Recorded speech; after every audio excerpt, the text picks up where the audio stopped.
Hello, flower friends. This is Jen, and you are listening to the Floral Hustle podcast. It is the new year. The new year is upon us, and I don't know about you, but every new year I go through this state of reflection. Of course, I'm doing goal planning, but I wanted to talk to you today about some unconventional goal planning.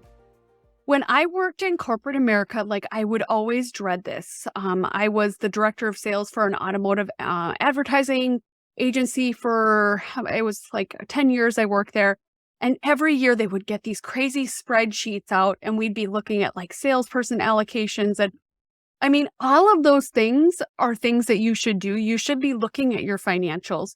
I actually just had a meeting with my accountant and we planned out what we were going to pay me this last quarter of the year. And then we looked at what are some potential opportunities for some write-offs. And so having those type of moments definitely are needed. Those could look like for a florist, okay, how many weddings do I want to do? How much do I want to average per wedding? And if you don't know what your stats are for this past 2022, now is a great time to start because you're going to have all of that data for your taxes anyways.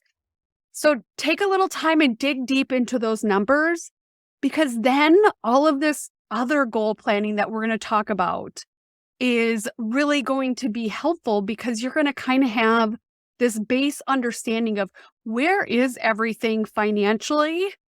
And for people to really I think operate their business from their heart and to really love their business, for what they need to feel like they're getting paid and that their work is valued financially because you need money. It's just part of life. But what we're going to talk today about is planning the rest of it. How we can, and this is one of the things that I say, how we can build a business that you absolutely adore. And a lot of that literally starts with you just even dreaming of what that would look like. And personally, I often am very, very busy and have a lot of things going on. I have, 2 children I've mentioned on the podcast before. I literally did 56 weddings this year, and I think we're ending the year around $250,000. So and this is with limited childcare. So I'm kind of always on the go. But my husband is a big dreamer. And even we had date night this past weekend, and this is a long story, but it's very relevant. He asked me, because we are in the talks of building a life that we absolutely love, everything about it. And part of that foundation is a farm. I grew up on a farm in southern Minnesota. I was in 4-H. We had animals. It just is something that I so want to give my children. I have a really good friend that owns a horse ranch. And whenever I go there, I just feel this peace. And this just I don't know what it is. It's just it awakens me that this is how my life should be. And so he was asking me when we get to that point, what does it look like? And I think right now, that's something that we can all do with our business. Because he was just what do you want it to be like when you get up in the morning? What do you want it to be like? What do you want your routine to be? What do you want to be doing? Where do you want to be? Just all the getting to feel, because then you're getting to visualize how everything is going to be. But we don't need to wait till we get to some milestone. What do we want it to be next year? What do we want our business to look like? What do we want our life to look like? Because mine basically smashes into each other and is very intermingled. I don't know about yours, but I like to work. I love working, actually, and especially I love teaching. I love delivering a bouquet to a bride, but I also love when my kiddos come out here and they're like, "Mom, we really want to we want to go to the park," or I want to go to karate tonight. Like I also equally love those moments. So I feel like my personal and my business intercede because we also have the studio 5 feet from the house. I've taken over. Our garage is heated, air conditioned. It was the first thing I actually bought my house because I walked in the garage and I was like, this is my studio. And it is, because we're in Minnesota, it has to be insulated and it had a water source in it. So it's just like all the things big enough to, make everything work. So, I was thinking, I wonder if everybody else does this reflection of like, what do I want this weird to look like? Because a lot of times we just get into it. And I knew somebody that I just thought it was really funny. Like he always called, we're knee deep in alligator piss, which is the weirdest phrase ever. But like we get into the thick of it and we don't even think of how we got there. So right now, I want you to take a moment of intentionality of thinking, what do I want my business to look like from a goal planning perspective? Because goal planning doesn't need to be just financial. What do I want my rest to look like? I am not a rester, but I need to rest to have creative rejuvenation time. I know when I go to pottery class and I am sitting on a wheel making something or I am dinking around with something there, like that's rest for me. And I start thinking of a million ideas. I start thinking mentally about installations, a lot of things other than the pot I'm making, but I'm stepping back and I'm taking that space. And even that little like 2.5 hours while my kiddo is in preschool literally gives me so much creative energy. So that's one reason why we as creatives, we need space because our brain needs to almost like empty out a little bit.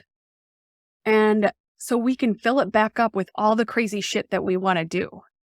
But without that, you're going to be stuck in creative lulls. I've seen it happen to people where like you start to see all their work just really look the same.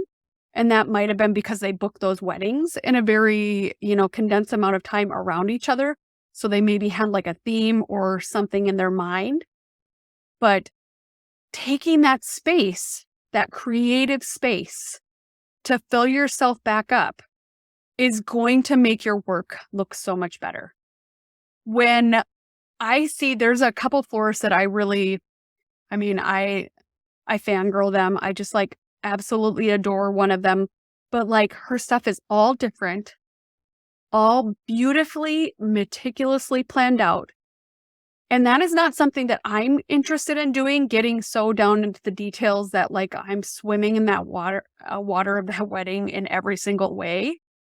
I love being able to step back and like think of something like, what is something really cool that we could do for this wedding and what kind of theme or, whatever kind of details. But like, I don't want to worry that their place cards are cool or, any of those details. Just that's personally not me. So I want to build enough creativity that I can think of ideas. I can have time to even like look at other people's work, look at Pinterest.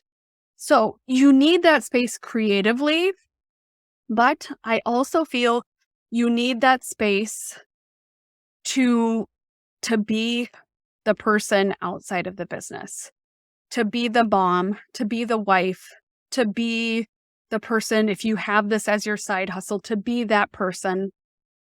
And if you're not, you're also like, that's your path to burnout.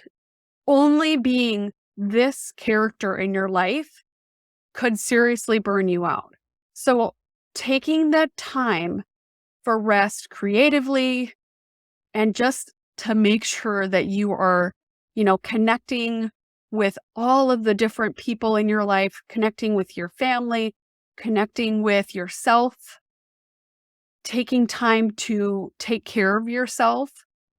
I've really in the last, I think it's been about like 9 months to a year, have really been trying to take care of myself because I was just always really tired, but I was always really going hard. So I was making excuses that that was the reason why I was tired. And then I went to the doctor, had all my labs. I was like, I'm so tired. And I do have a 3-year-old that thinks getting up in the middle of the night is a Olympic sport. So I'm like, oh, I'm just tired because of that. And I actually found out like I went to a functional medicine doctor and I had high amounts of pesticides, herbicides, and mold in my body, like toxic levels, like they were almost to the top of the chart. And if you're ever curious about that test, if you're struggling with the same thing and you're around flowers, like that could be something showing up in your life too. So I have been doing all these things to try to kind of detox my body. And I've been trying to just, even if it's like 2 minutes of taking Epsom salt and putting in my bath before I take my bath, like those little moments are things of self-care to me and to me make me feel like I really am trying to take care of myself at the end of the day. So planning those two things are huge. But we also want to be planning when we have especially that space, that creative space to be fulfilled. What do I want my business to look like this year creatively? I have seen different florists evolve their style, evolve their business because like something in their heart changed. And you should check in. Is everything that you're putting out from a work perspective, does it feel good? Is this in your mind what your dream business would be putting out there? Is it the budgets that you want to be working with? Is it the kind of clientele that you want to be working with? Like if you're working with barn brides that want mason jars and baby's breath, which haunted me forever, which I have not had a request for years for that, is that what you want? So even going down to, and there's always this exercise in every, course I'm taking about identifying your ideal client. And I always just think it's like, seriously, why are we taking up brain space? Because brides are going to be brides and couples are going to be couples, or whoever is getting married is going to reach out to me.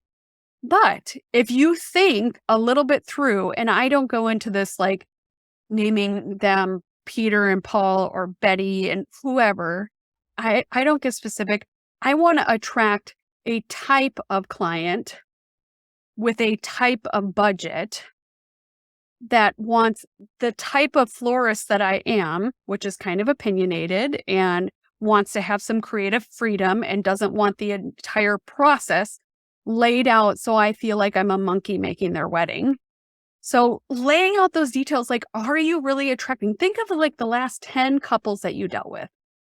Did you like your interactions with them? Did you like how they made you feel? Did you like how they even communicated to you? Do you like how their inquiry form looked? I can usually tell if this is my couple or my bride by their inquiry form. If they didn't take the time to fill in each one of the limited blocks that I have in my request form, they are probably not the couple for me because they didn't take the time, but they expect me to. And so I'm not going to reciprocate bending over backwards, especially because those are usually the people like, can't you just give me prices?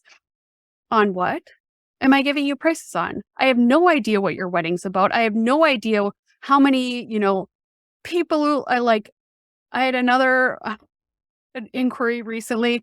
I sent a list of questions back because she didn't do that. And she goes, when can I set up a time?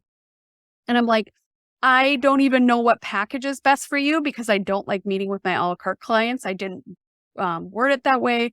I said, I don't know which option looks good for you. So I don't know what to recommend from my services standpoint to be able to tell you if a meeting is even appropriate, because if she has $1,000 budget, I am not going to waste an hour. She can look at my a la carte and it's very, very easy.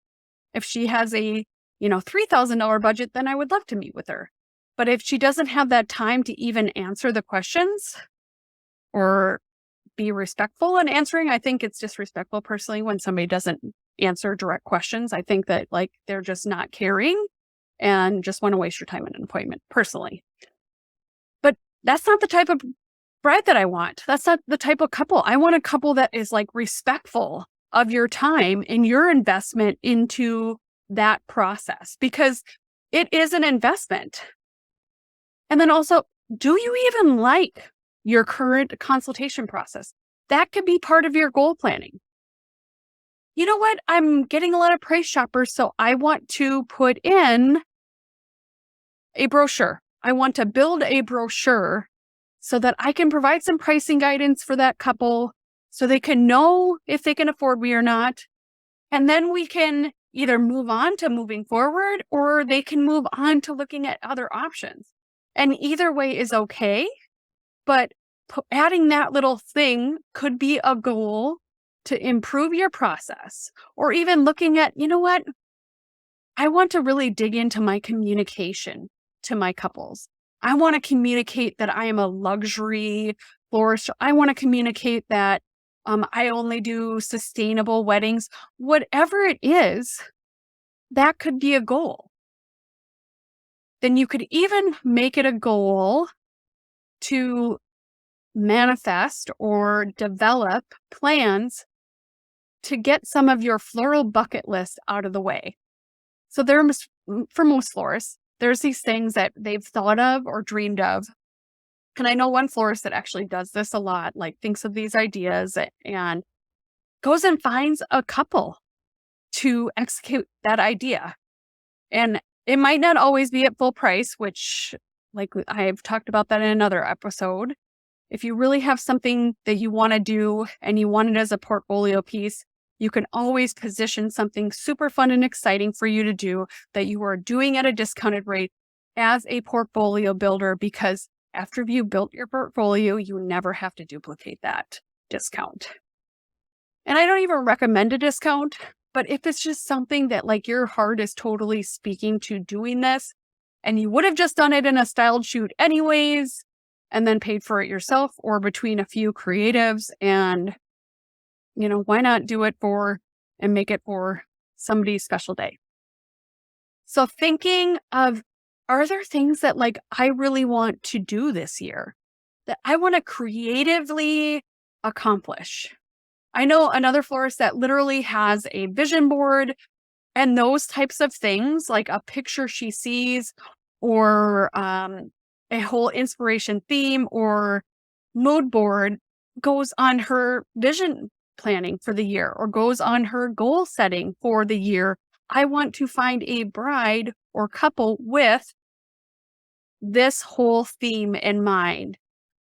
And I do think that there's something to even if that is one thing that you're really excited about, to attract that bride, what are you going to do? To attract that couple, what are you going to do? You could potentially make some Canva, graphics that just say, tropical inspiration, I'm dying to do.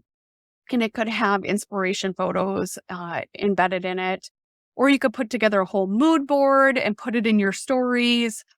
There's so many things that you could basically just make up in Canva, which, if you haven't heard of Canva before, it is I call it a graphic resource center that you literally can go in and create a million different graphics that are postable, shareable to Instagram, in stories, or on a regular post that really could speak to some of the things that you want to do, or just even fundamentals about your business. I know that's actually something that is one of my goals this year as a business. And when I've been thinking about my goal planning, is I want to do more informative, educational posts. I post pretty pictures, which most of us do, but I want to add value in 2023 to my couples. I want to talk about my service offerings, get some specific pricing, talk about my a la carte flowers, talk about my rental inventory, do videos talking about different wedding topics.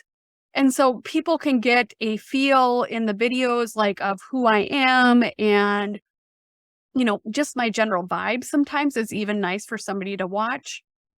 And then I can, really just have a social media plan built in as well that we're going to do Wedding Wednesday or we're going to do Florist Tip Tuesday or we're going to do Fun Friday, whatever you want to do. You could make up theme days around, really just speaking to your customers and teaching them about how you do business and informing them on how wedding flowers work. I think we all assume that everybody knows, but nobody knows. It's the same thing when you're buying about anything, buying a fridge, buying a dishwasher, buying a car, buying a house. Most people they go into a situation just thinking they know everything. And then you sit down for a consultation with somebody and they're like, I had never thought about a million of these things. And so you could have them think about those million things that you consistently run into right in your whole social media strategy you just developed by setting a goal of wanting to change your content from just pretty pictures to being a bit more educational, a bit more informative, sharing your services, sharing your pricing. If you have dream wedding venues that you really want to work at, you could even use a hashtag strategy to talk about hashtag Hutton House wedding. And even if you haven't done one there, you could literally say some common thing that you see in every one of their wedding photos tagged on their Instagram, like their fireplace installation. How much does a fireplace installation cost? As long as you know how big it is and can price it out starting at, that could be a post talking about I want to do, you're putting out there, I really, from a venue perspective, from a creative perspective, I really want to do a wedding at this venue. So you can have themes of, I want to do this type of wedding, these flowers, or this is a big goal, but you might just desire to do a specific venue or a new venue. And that could be a goal that you plan. So it doesn't always have to be financial. I think that so many people just focus on they either focus on financial for their business or literally they're just focusing on what their personal goals are for the year. And really, I don't know a lot of people that actually probably spend time thinking about how am I going to change my business? Am I going to change my business? What do I like about my business this year? What do I not like about my business this year? So I've been doing a lot of thinking about that, not only with the things that I've mentioned, but I've been thinking about my space. I love being literally 15 feet because sometimes at 10 o'clock at night, after I put kids are all down and everything, I'll come back out here and I'll tinker a little bit and it's relaxing to me. Even though I'm working, it's a little bit down because there's no noise, there's no commotion. It's just me and flowers, which is my purpose. And I'm soaking it all up even at 10 o'clock at night. But I have gone through several iterations of my space. I went through and literally painted the walls in here a nice bright white to make it whiter in here. I've went and got new shelving in here. I've rearranged and got better work tables. So right now you could even goal plan, what do I want my space to be like? Because as one of my favorite personalities, who is Allie Casazza, she is a life minimalist, mom minimalist, if that makes sense. But she always says what takes up your space takes up your time. And so this could also be a good time. What do I want in my space? Is my space working for me? Do I like how the flow and setup is? And do I feel like it's filling its potential and it's basically filling its purpose? And so I'm going through that right now. And I actually, because it is a down week and a half before my New Year's wedding, I literally have some of my freelancers coming in, and we're literally going to be packing a bunch of things up because I don't need all my inventory in here. I need space. I need more space than I do having my inventory here on site. And so what does your space look like? Do you have enough space to put finished pieces? Do you have enough space to put your boxes before you take them back to the wholesaler or back to recycling?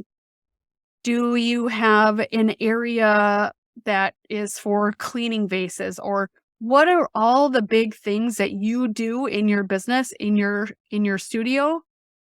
Are they working? Because if they're not working, now is a great time to reflect and potentially set goals. I've set a goal that there's going to be more space in the studio for people to work and for us to have product. I literally am going to take a whole row, well, pretty much almost the whole row of shelving out, and I am going to have extra space.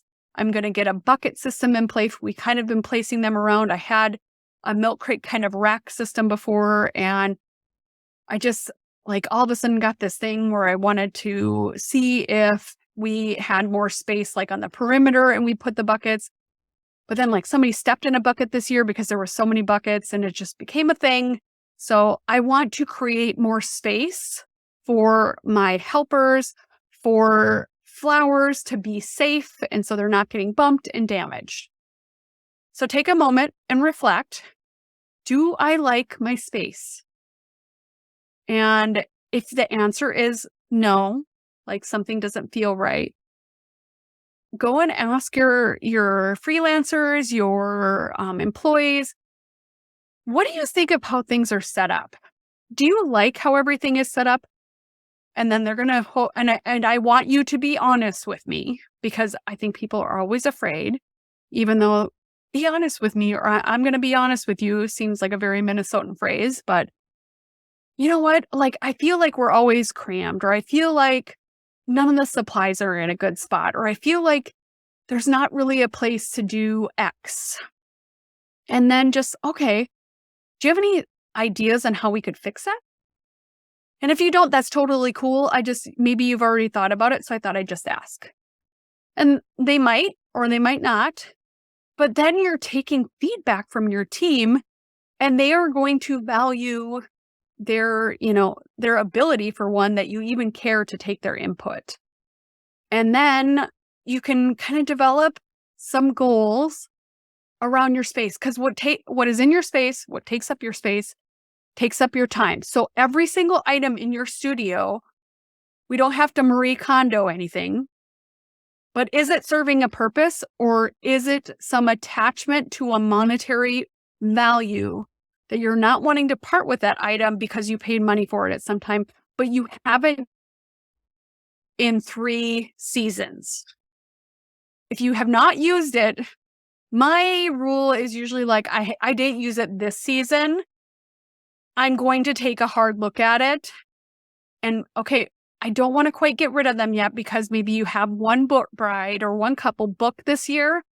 But next year, I probably, if I don't book more than one, I probably shouldn't have them in inventory, because maybe they're out of style. Maybe they are just not something that maybe you should initially bought that you thought you could sell but couldn't. And then just go from there. So make a goal about your space, because you want your space. You're spending time in your space and you want it to feel good. I don't know if you guys have someone that helps fill this role, but I have someone that on Monday, they come in and they sweep everything up. They empty all of the stem compost. They empty the trashes. They clean all the countertops. So when I come in Tuesday, my space feels really good. If you don't have, when you come into your space and it feels really good, Like, how can you change that? Because you want to feel good in your space. You're spending too much time to feel like shit in your space. And this goes for your house too. Like, do you like everything and how it's functioning in your house, your bedroom, your whatever? And if you are looking for help and guidance on that, the woman I mentioned earlier, Allie Casazza, has all these decluttering your home courses that I've taken them as well because I am a huge fan of hers, but I also have wanted to just reduce my clutter, because that clutter, like when you come in, you just like your brain sinks because you feel like you're drowning in clutter. You're just like, I don't know how I'm ever going to pick this up. And I feel that same way when I come into my studio and things are out of order, they're a mess. And I don't want it to feel like that anymore. And so you can make that same choice. So we talked about a few things. We talked about like goal setting for your space, goal setting for your designs, goal setting for taking space in your business. Now, like we talked a little bit about the financials in the beginning, which is of course great, but to get some of that time that we talked about, to get some of that space initially, what do you want your team to look like? Are you happy with a one-person show? Does that feel good to have all of that pressure and weight that you are making all this happen? Or is having a couple freelancers feel good so that you have somebody that's like next up at bat and can help get something accomplished? Or potentially, are you at the point that maybe you should hire somebody full time, or hire somebody for 20 hours a week, or hire somebody for potential VA work? So a VA is a virtual assistant, and that virtual assistant can offload a whole bunch of tasks for you, like answering emails. Let's just say figuring out what you need to schedule on social media, build a plan. That person can execute your plan. They could help. They could just help with so many things. It's like organizing your bookkeeping. I mean, I know I personally do have someone that helps with those more of like social media tasks and some organizational tasks if I need them, because that's just not one thing that like makes me feel like I'm living in my purpose or I'm living in my zone of genius by doing a bunch of admin things. I feel like my brain and my body should be better served working on the business and thinking of ideas and how to network and how to grow relationships and how to serve my couples, my brides, my vendor friends better. So do you have all the right people, or is there a task? I think it's always great to do an audit of the tasks you're doing and what amount of time you're spending on it. If it is things like I'm spending 2 hours a week washing buckets, step back, and is that 2 hours of me washing buckets, for one, saving me so much money or making me feel like crap because I'm washing buckets? Or is something I really enjoy doing and maybe I need help with something else because I actually enjoy doing this? Or is there some better allocation of, maybe you need to have somebody come in and you spend $30 to $40 on Monday and have somebody come in and clean a little bit and potentially wash buckets, or maybe it's $60, whatever it is, for you to come in and your people that are helping your wedding to come in and have buckets clean, have a space that feels clean, a space that feels better. Would maybe that investment be worth it for people to feel more joy when they come to work for you? And so looking at like, do I have the right people in place? Do I have enough people in place?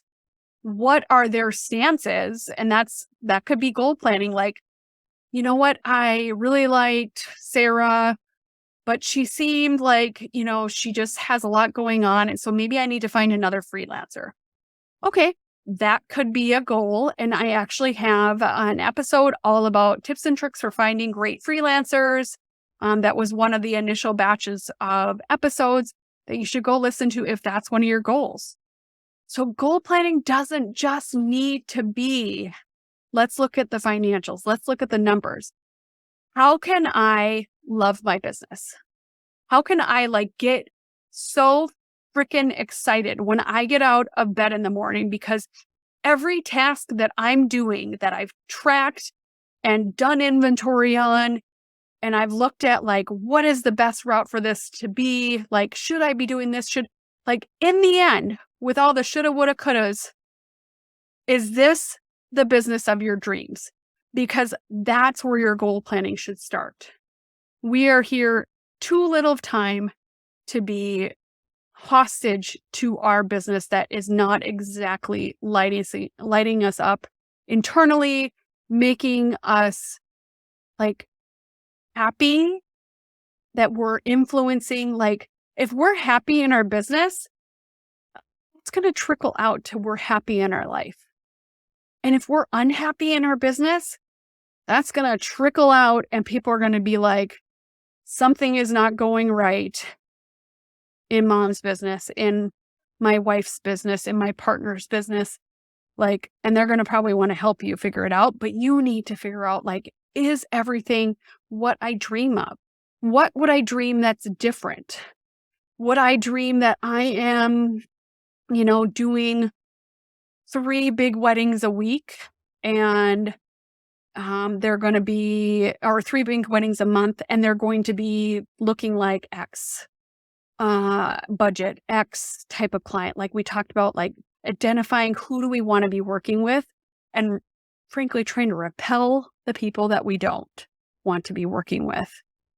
I am so glad that I have changed my business enough that I don't get, and I'm not bashing on barn venues, but I did so many of them. So many baby's breath things, so many mason jars things, that it's it causes a physical response in my body when I even think about it, because I'm just I so don't like how that made me feel. I felt like I was being undervalued. I felt like I was doing monkey work, florist work. I felt like I was meant for bigger things, more creative things. And this was just a fire hose shooting me back. That's not going to happen if you keep doing this. So I've changed how I'm presenting myself, how I'm presenting my business into this way that I feel like the majority of the time I'm attracting someone that's going to value me, value my opinion, value my creativity. And I'm setting them up with providing pricing guidance so they know about what this should cost, and then go from there.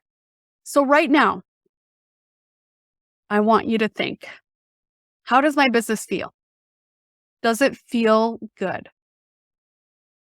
What is coming up for me when I think something isn't feeling good? What specifically isn't feeling good? Because if you don't identify it, you can't fix it. Okay, so I don't like how going to my wholesaler feels, because it feels negative. Or I don't like that my wholesaler never has things in. Or I don't like working with Renoculus. Whatever it is, it doesn't matter what it is. If it doesn't feel good, you are the CEO of your business and you can stop. And if a bride, pushes back on you, guess what? You're still the CEO and the boss of your business. And I am so sorry that that's something you really want, but I have had such bad experiences that, let's just say, anemones. I think I talked about anemones in another episode, one of my most unfavorite flowers, just because the white ones just, by the time they get here to Minnesota, they're usually just crap, or they're green, or they're bruised, or they're blown, a million different things. So maybe you just, I'm sorry I don't work with anemones, because I'm going to have to increase the price of your flowers so much to cover how much bad flowers there is, that I have to throw in the garbage because they're so temperamental. And there's some alternatives that I'd love to offer you that doesn't get us down that road of increased pricing, if that's something you're amenable to. If you're not, I totally get it. And I know a couple florists that don't mind working with anemones. And then you volleyed over them. They can volley back like, no way, I want them. Okay. You have made a hard line. I want my business to feel good. And this stress, I've seen florists do this. They'll book a wedding that during the booking process, it was stressful. They're like, I don't like how this bride made me feel. The mother-in-law seems batshit crazy. They really want X flower that's super hard to get during their wedding time, and on and on. Then you stress about it every month or whenever, because those people are the ones that usually check in all the time. Every time they ping your email box, your body has a reaction. Crap, I have to deal with these crazy people. I thought this was going to be an easy wedding. I didn't charge enough for this wedding, and on and on. Step back from the beginning, because it ain't going to get easier that week when you're going to the wholesaler and when you're going to make their stuff and you're worried that that bouquet is not going to look like they envision or the pictures they said, because you're literally, nothing is probably going to live up to their standards because they're that difficult of a person. Why do that wedding? Make the choice now that you are going to do things that feel good in your business. I've actually had one of those brides that I literally, when I was taking her deposit, said, I am so worried that I am going to deliver your flowers, and I am an extremely confident and very well-educated florist, that you are not going to like whatever I bring you, because you are so specific to a point that it is hard for me to understand. And I was right. I maybe manifested that. I don't know. We'll see if that's what the universe meant for me. But that's the only bride that I've ever delivered a bouquet, had her tell me she loved it. And I literally held it up in the mirror with the photo that I printed on an 8x10 because I was so worried about it. And I had to tear that thing apart because she wanted it airier. I'm like, oh, this is one of my favorite phrases. I said, you wanted things bonering out more. Is that what I'm understanding?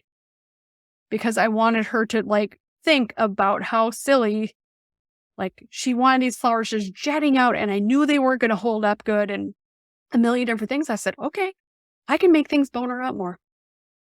And I went and I tore it apart and I gave it back to her. And that day I made a decision, if I ever feel even remotely or even a twinkle of what I felt today, I'm going to say no, because I want happiness. I want good vibes in my business. And I want good vibes in my email. I don't want to have to open my email and be like, crap, them again. Just stop. You deserve better. And that's a whole nother set of issues. A lot of times people are just like, I have to. I need money. I need the experience. I need. But if you need that, you're going to keep needing that, and you're going to keep attracting that person.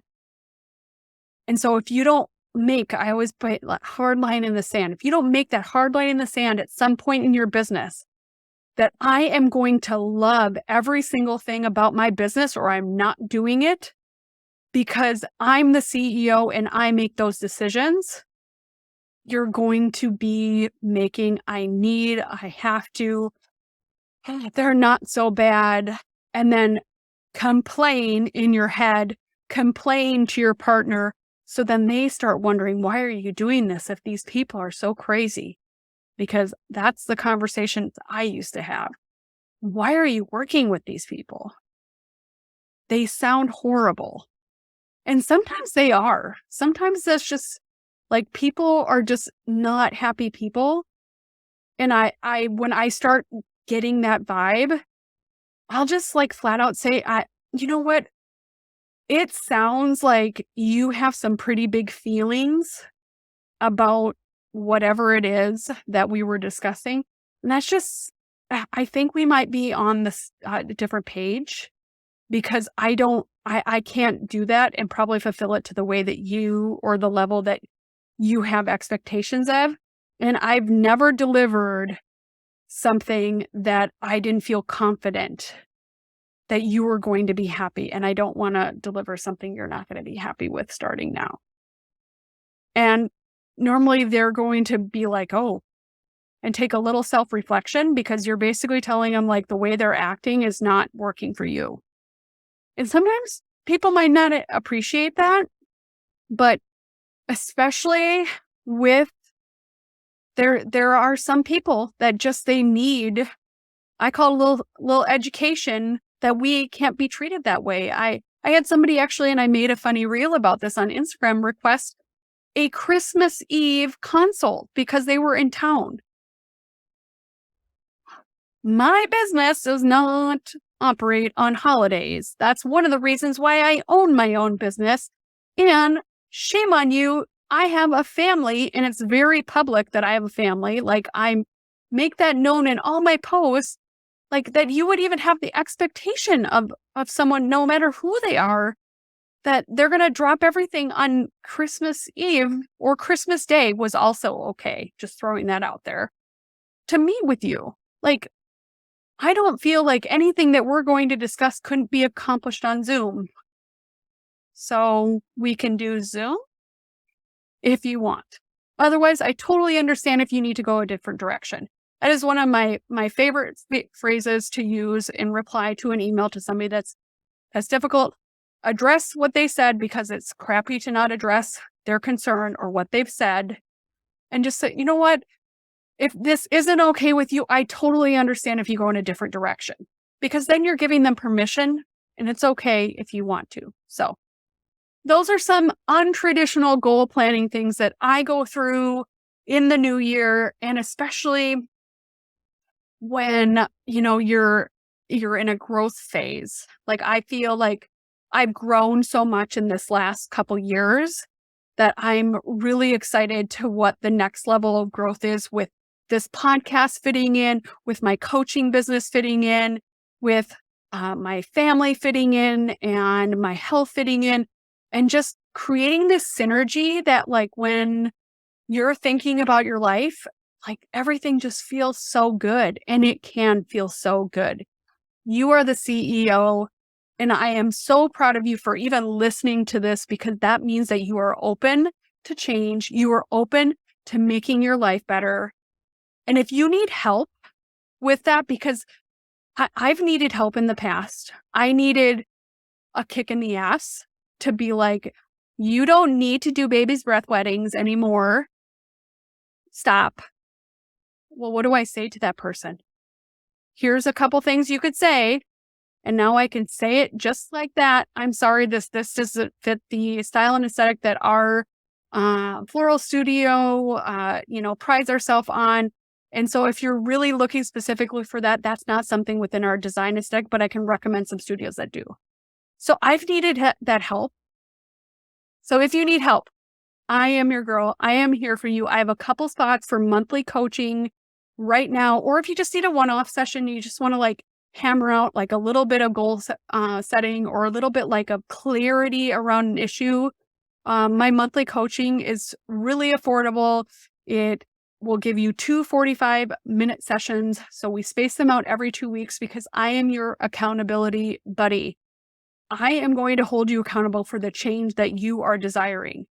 I am going to check in with you every week, and we're just going to talk about like struggles and things that you're running into.